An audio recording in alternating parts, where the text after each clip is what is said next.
Eh, saya melarang spesifik ya, saya melarang Once untuk menyanyikan lagu-lagu Dewa 19. Sejak saya ucapkan di media hari ini. Ya, saya larang Once, Michael antara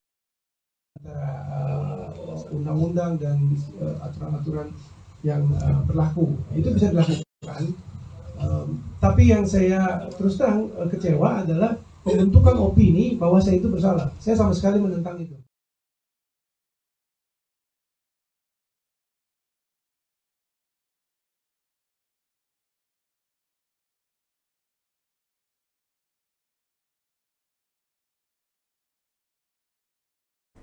Halo, selamat siang Tribuners. Jumpa lagi bersama dengan saya Mutiara dalam tayangan berita selebritis di Tribun Lampung. Kami akan menyajikan informasi menarik dan terupdate seputar selebritis tanah air untuk Anda. Dan inilah berita selebritis selengkapnya. Berita pertama datang dari Ahmad Dhani yang akan somasi Once jika nekat nyanyikan lagunya. Musisi Ahmad Dhani mengancam akan melayangkan surat somasi atau peringatan terbuka apabila Once Michael masih ngotot menyanyikan lagu Dewa 19. Ahmad Dhani menyebutkan tidak ada persoalan pribadi dengan Once hingga melarang menyanyikan lagu-lagu Dewa 19. Alvin Rahadian selaku pengacara Ahmad Dhani mengatakan persoalan ini terjadi terkait karya, bukan masalah pribadi. Walau ada polemik pemakaian lagu Dewa 19, Ahmad Dhani dan Once Michael masih tetap berteman baik. Larangan Ahmad Dhani supaya Once tidak menyanyikan lagu ciptaannya dan Dewa 19 tersebut berkaitan dengan profesi mereka sebagai pencipta lagu dan juga musisi. Ahmad Dhani melarang Once Michael setelah Dewa 19 akan menggelar konser 2 kali dalam sepekan setelah Lebaran nanti hingga Desember 2023. Ahmad Dhani melarang Once karena ingin menjaga kemurnian dan kenyamanan penonton selama melihat aksi panggung Dewa 19. Berikut wawancara dengan pihak terkait.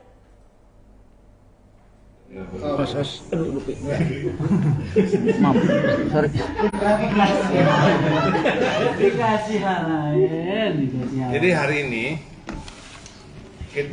saya akan mengumumkan secara pribadi menurut Dirjen Haki itu adalah sebuah pengumuman dari pencipta lagunya itu adalah sebuah hak daripada pencipta ya. Saya mengumumkan bahwa saya melarang spesifik ya, saya melarang Once untuk menyanyikan lagu-lagu Dewa 19. Sejak saya ucapkan di media hari ini, ya, saya larang Once, Michael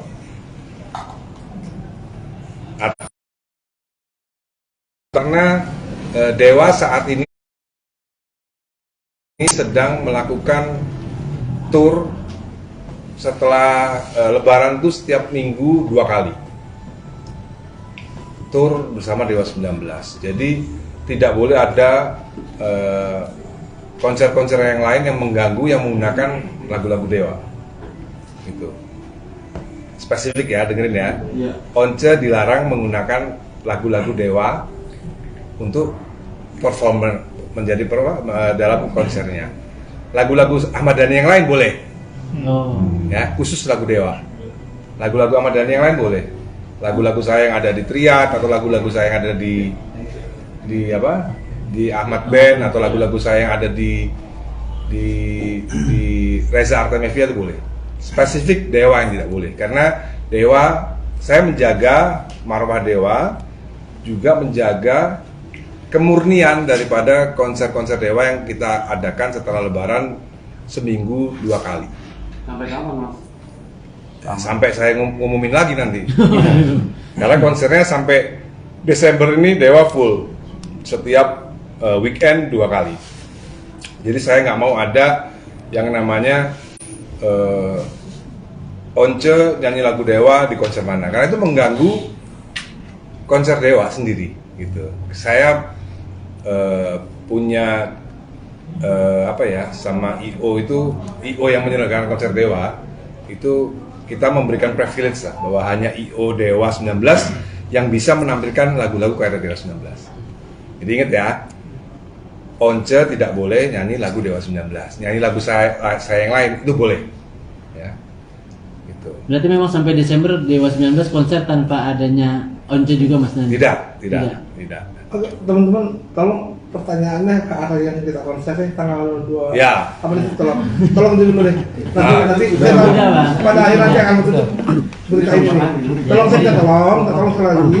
Tolong pertanyaannya mengarah kepada konsep kita di tanggal 2. Ya, saya minta bantuan ya. Jangan lupa. Apa tuh Mas? Loh, yang berita itu tadi yang konsernya. Spesifik ya. 28 Mei jangan lupa. Apabila Once menyanyikan Dewa, Nah konsekuensinya. ini konsekuensinya biar Ali Lubis yang ngomong. Giliran konsekuensi gue yang disuruh. Gue kan nggak. Jadi gini teman-teman, kalau konsekuensi berarti kan bicara hukum. Ini pakai ini loh. Ini calon anggota DPRD nih.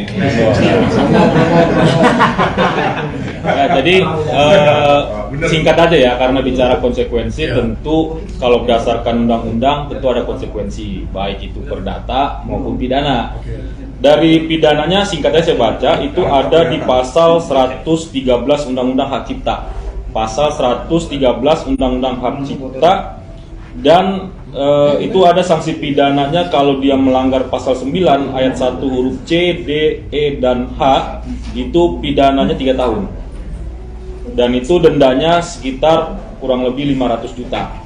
Kalau dia melanggar ketentuan pasal 9 ayat 1 huruf A, B, E, dan G, itu paling lama 4 tahun pidana. Nah, kalau terkait misalnya Once menyanyikan lagu tanpa izin, itu ranahnya ada di pasal 113, di pasal 9 itu terkait huruf C, D, F, dan H. Nanti teman-teman bisa coba di cross check ketentuan pasal itu. Jadi ada sanksi pidananya kalau menyanyikan tanpa izin. Bang, itu untuk kuncinya atau untuk IO-nya Bang?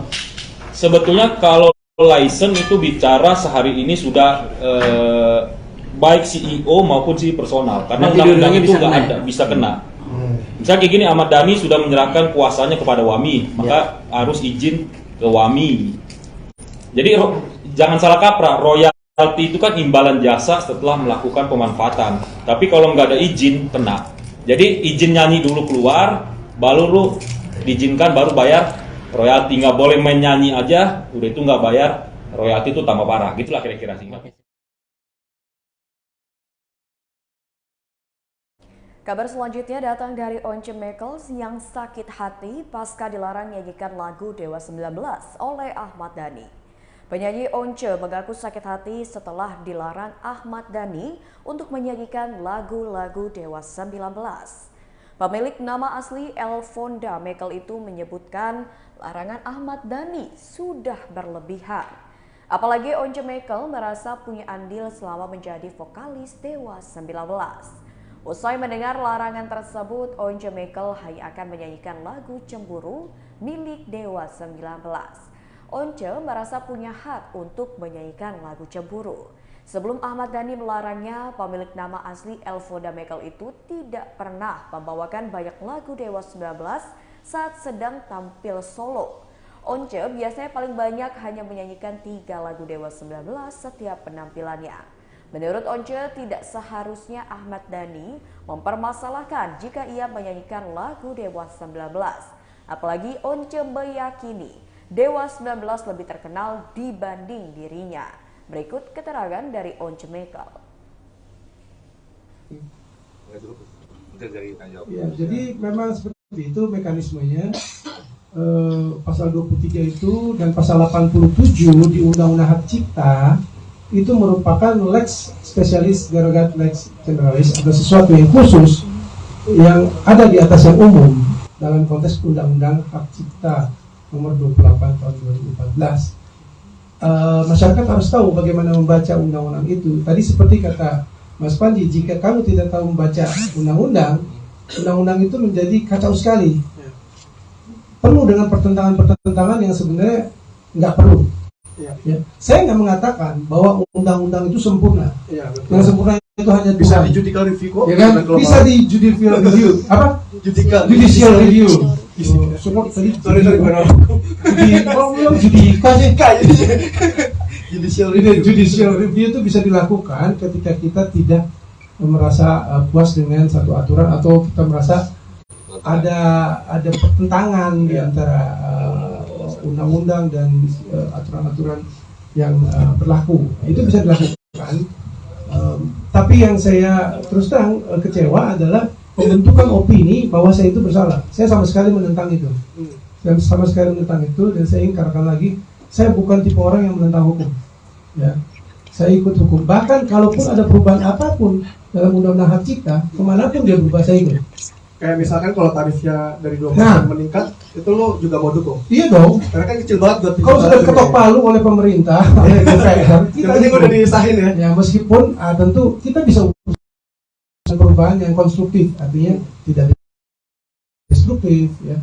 Artinya begini yang saya katakan, bahwa semenjak tahun 1991 ya sebenarnya kan pilihan hukum negara ini adalah membentuk satu mekanisme pembentukan pengumpulan royalti secara publik melalui lembaga dan misalnya tadi yang lu sebutin misalnya mungkin 2% kurang tuh ya kan dalam keadaan apa? Dalam keadaan kan ini belum berjalan secara keseluruhan di seluruh Indonesia.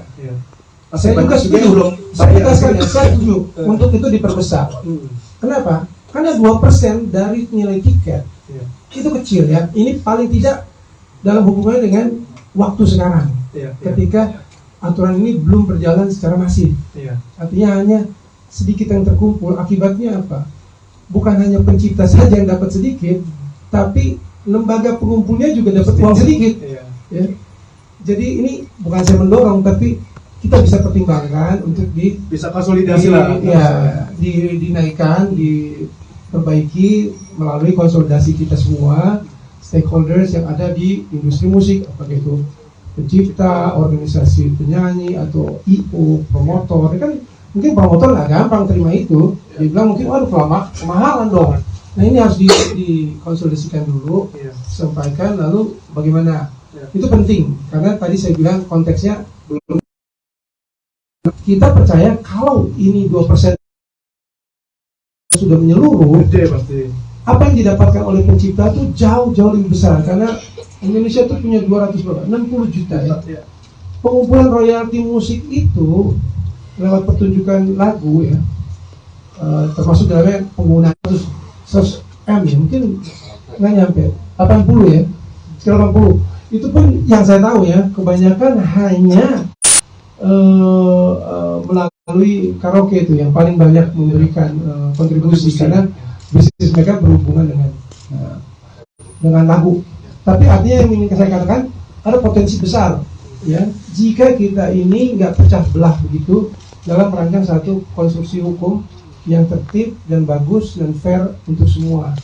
Ya itu aja yang saya katakan.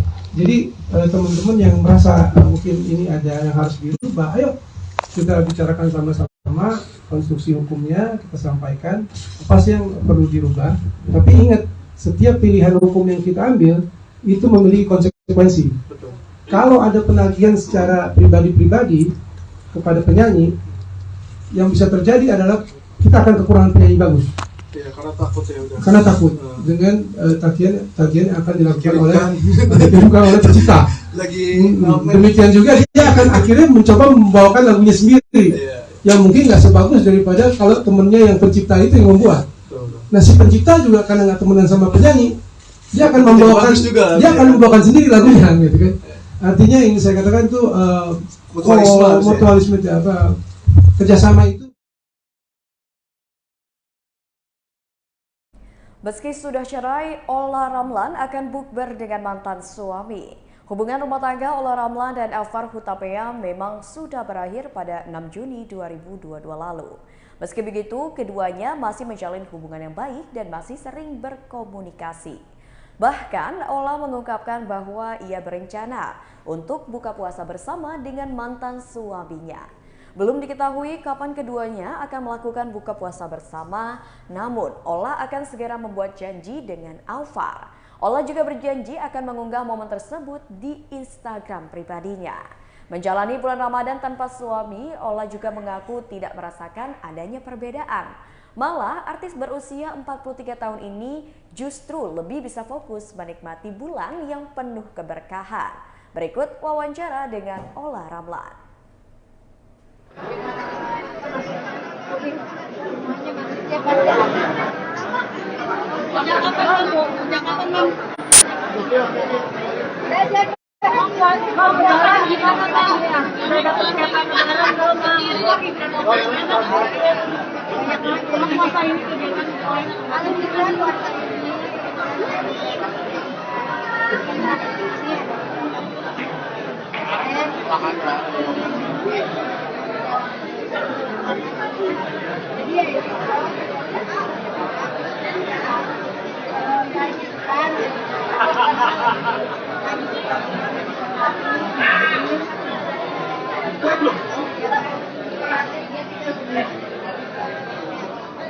Bang, udah dapat hewan lebaran belum, Bang?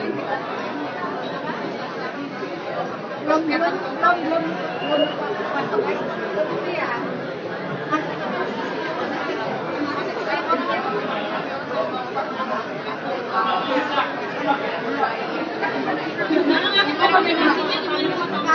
belum ke Polres Lebaran. Nanti aku janji. Ini masih namanya orang tekniknya anak-anak. Ini apa?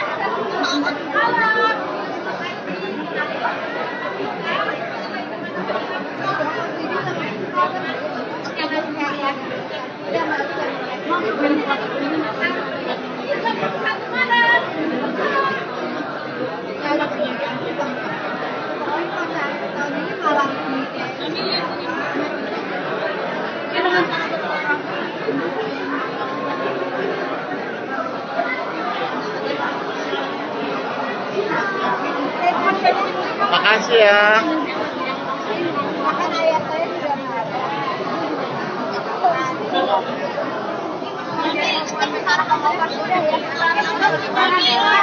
Yo. Udah ya. Kakak thank you ya. Ada acara lagi ya kasih.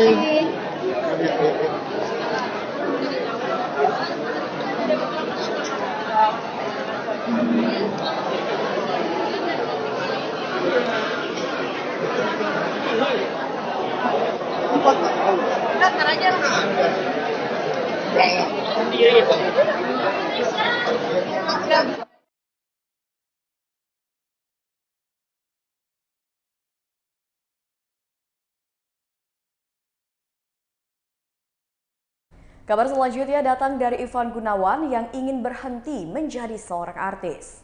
Presenter dan desainer Ivan Gunawan memberi sinyal akan berhenti bekerja di televisi. Ivan Gunawan berencana untuk mengurusi semua bisnisnya. Dan setahun terakhir ini, Ivan fokus mengelola semua lini usahanya, termasuk merancang busana untuk banyak klien. Sejauh ini, Ivan Gunawan belum memutuskan niatnya tersebut. Sebelum benar-benar menghilang dari layar kaca, Ivan Gunawan yang kini berusia 41 tahun itu memilih mengurangi jadwal syuting di televisi. Menurutnya ada saatnya harus regenerasi karena setiap hari selalu muncul bakat-bakat baru di televisi. Berikut wawancara langsung dengan Ivan Gunawan. Aku udah tahu dia bebas dari hari Selasa kemarin, tapi dia bilang Dede udah agak lumayan sehat Kak, jadi Dede tetap datang. Sampai tadi pagi dia ngabarin kalau panasnya 40 dan sampai tadi pas mau jalan udah make up, kondisinya semakin tidak membaik dan sudah dibawa ke rumah sakit Gelar. Jadi itu aja sih, dari aku juga berharap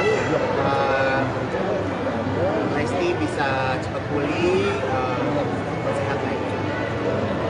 Itu Ramadan ini fokus bisnis. Aku Ramadan ini fokus ke toko. Aku balik ke profesi awal, balik ke jadi desainer aja, fokus sama bisnisnya. Habis nggak tahu ya, aku nggak ngambil sih memang acara buka puasa atau acara sahur gitu. Daripada kalau aku ambil nanti aku izin kabur-kaburan gitu kan. Jadi dari memang dari awal bulan memang sengaja aku nggak ngambil pekerjaan buka puasa dan sahur karena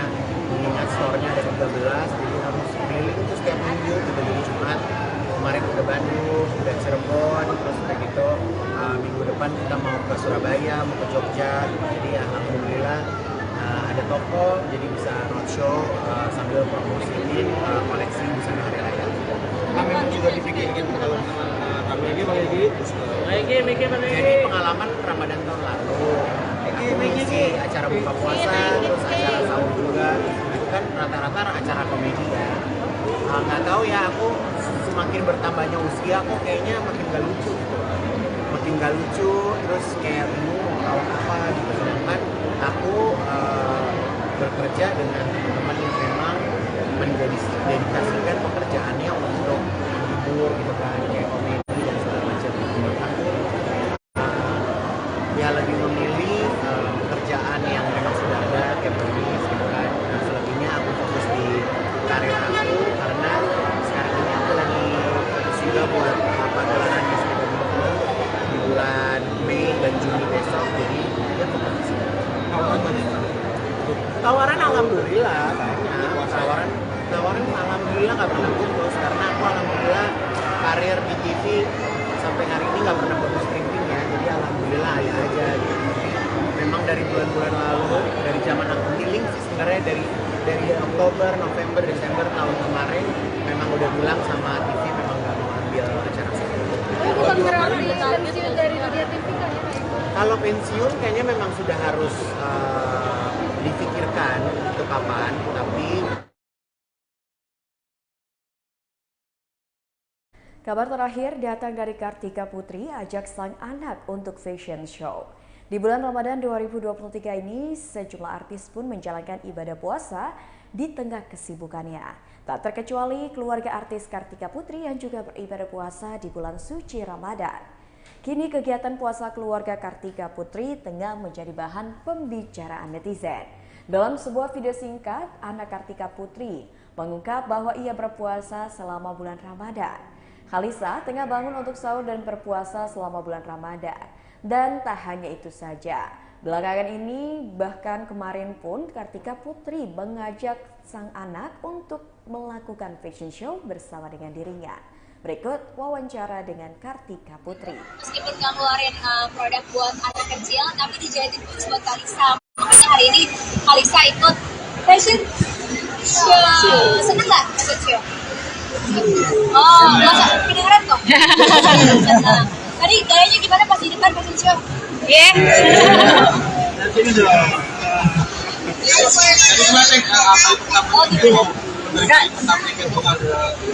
Alisa, dia udah sering banget fashion show. Malah dia nagih gitu kan. Aku setiap kali ada program TV, fashion show atau apapun itu pasti aku tanya sama abahnya dulu. Kalau sama abahnya diizinkan, aku tanya sama anaknya. Karena dia akan ngejalanin dia mau atau enggak. Alhamdulillah kayaknya kita ngeliat passionnya dia di situ ya, Bib ya. Alisa seneng nggak kalau syuting?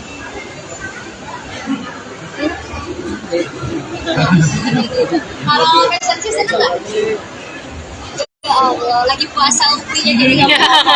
Jadi dia emang enjoy banget, pastinya aku mau. Tapi kayak kemarin ada tawaran sinetron ya, aku nggak ambil karena kan dia masih 3 tahun. Terus juga kayak aku capek banget kan, lebih. Iya, jadi aku juga nggak mau ngambil haknya dia untuk belajar dan bermain. Jadi kalau kayak gini kan dia happy, dia senang, ya udah, udah lama juga. Cara nge-treatnya gimana sih kamu? Cara nge-treatnya gimana sih untuk Alisa Pinter?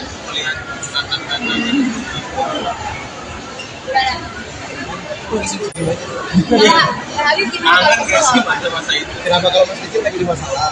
Kemudian siar banyak anak kecil yang pakai jilbab dan terbiasa pakai jilbab.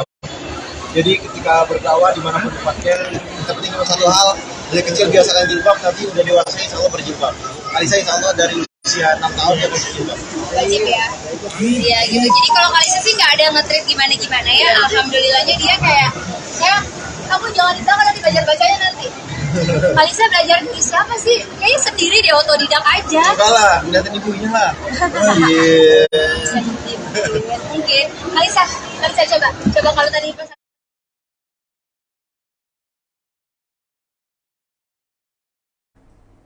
Baiklah Tribuners, itulah tayangan berita selebritis bersama saya Mutiara. Jangan lupa untuk saksikan tayangan informatif dan menarik lainnya hanya di YouTube Tribun Lampung Just Video, YouTube Tribun Lampung Official, Facebook Tribun Lampung, Instagram @Tribun Lampung, dan TikTok @Tribun Lampung setiap harinya. Saya Mutiara, mohon pamit undur diri. Selamat sore dan sampai jumpa.